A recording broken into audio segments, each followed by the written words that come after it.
அஸ்ஸலாமு அலைக்கும். Hello all, welcome to Rifayar's diary. Road சைட்லலாம் கிடைக்கும்ல மசாலா சுண்டல், அது எப்படி செய்கிறதுன்னு பார்க்கலாம். தேனி சைடில் இதை மசாலா சுண்டல்னு சொல்ல மாட்டோம், வடை பயிறுன்னு தான் சொல்லுவோம். ஏன்னா இதை சர்வ் பண்ணும்போது இதுக்கு மேலே மசால் வடையோ இல்லை என்ன வடை நம்ம கேட்குறோமோ அதை போட்டு கொடுப்பாங்க. இதை செய்கிறதுக்கு நான் 1 கப் பச்சை பட்டாணி எடுத்திருக்கேன். இது 150 கிராம். இது நல்லா வாஷ் பண்ணிவிட்டு ஒரு 8 மணி நேரம் ஊற வச்சு எடுத்திருக்கேன். ஊற வச்சு வச்சுருக்க பட்டாணியிலேருந்து தண்ணியெல்லாம் வடிச்சிட்டு இது ஒரு குக்கரில் சேர்த்து பயிருக்கு தேவையான அளவு உப்பு, இது மூழ்கிற அளவுக்கு மட்டும் தண்ணி சேர்த்து 3 to 4 விசில்ஸுக்கு வேக வச்சு வச்சுக்கணும். பயிரை ரொம்ப குலையவும் விட்டுறக்கூடாது, அதே மாதிரி வேகாமையும் இருக்கக்கூடாது. நம்ம கையில் எடுத்தோன்னா பயிர் முழுசாக இருக்கணும், அழுத்தினோன்னா அது இந்த மாதிரி நல்லா அமுங்கி வரணும். இதுதான் கரெக்டான கன்சிஸ்டன்சி. இது வெந்ததுக்கப்புறம் தண்ணியெல்லாம் எடுத்துகிட்டு தனியாக எடுத்து வச்சுக்கணும். மசாலா சுண்டல் பண்ணுறதுக்கு ஒரு பேஸ்ட் அரைக்கணும். அதுக்கு ஒரு மீடியம் சைஸ் வெங்காயம், ஒரு மீடியம் சைஸ் தக்காளி, 3 பல்லு பூண்டு, ஒரு சின்ன துண்டு இஞ்சி, கொஞ்சமாக மல்லித்தலை. உங்களுக்கு வேணும்னா இது கூட நீங்கள் 1லேருந்து 2 பச்சை மிளகாய் சேர்த்துக்கலாம். இப்போ எடுத்து வச்சுருக்க எல்லாத்தையும் ஒரு மிக்சர் ஜாரில் சேர்த்து நல்ல சாஃப்டான பேஸ்ட்டாக அரைச்சி எடுத்துக்கணும்.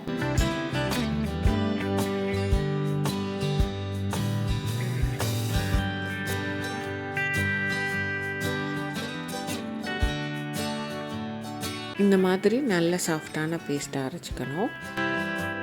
இப்போ ஒரு கடாயில் 2 டேபிள் ஸ்பூன் எண்ணெய் சேர்த்துட்டு எண்ணெய் நல்லா சூடானதுக்கப்புறம் அது கூட நம்ம அரைச்சி வச்சுருக்க பேஸ்ட்டையும் சேர்த்து நல்லா எண்ணெய் பிரிஞ்சு வர வரைக்கும் வதக்கிக்கணும்.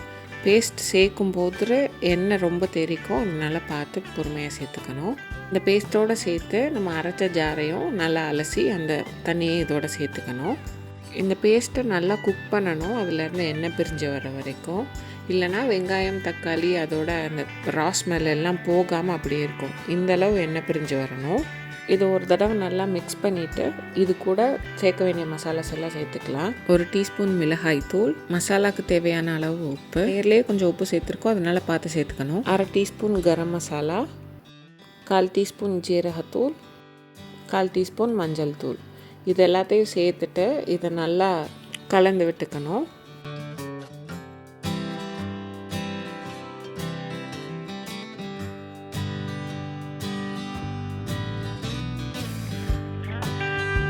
இந்த மசாலாவோட ரா ஸ்மெல் எல்லாமே போகி இதுவும் நல்லா எண்ணெய் பிரிஞ்சு வர வரைக்கும் இதையும் வேக வச்சுக்கணும். இந்த மாதிரி இந்த மசாலா கொஞ்சம் கலர் சேஞ்ச் ஆகி கெட்டியாகி வந்ததுக்கப்புறம் இது கூட வேக வச்சுருக்க பயிரை சேர்த்து இதையும் நல்லா மிக்ஸ் பண்ணி விடணும்.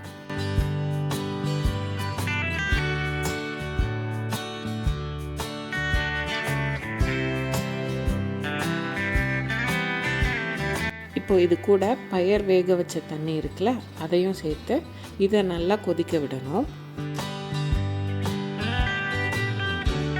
இது நல்லா கொதிச்சு இந்த மாதிரி எண்ணெய் பிரிஞ்சு வரும். இந்த மசாலா சுண்டல் நீங்கள் அடுப்பு ஆஃப் பண்ணும்போது இந்த மாதிரி வாட்டரியாக இருக்கணும். ஏன்னா இது ஆற ஆற இன்னும் கொஞ்சம் கெட்டியாகும், அதனால இதுதான் கரெக்டான கன்சிஸ்டன்சி.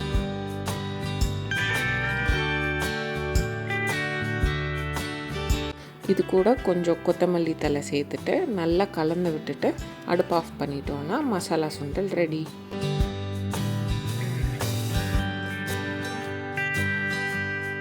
இதை சர்வ் பண்ணும்போது ஒரு பவுலில் சுண்டல் போட்டுட்டு அதுக்கு மேலே சின்ன சின்னதாக கட் பண்ணி வச்சுருக்க பெரிய வெங்காயமும் சேர்த்து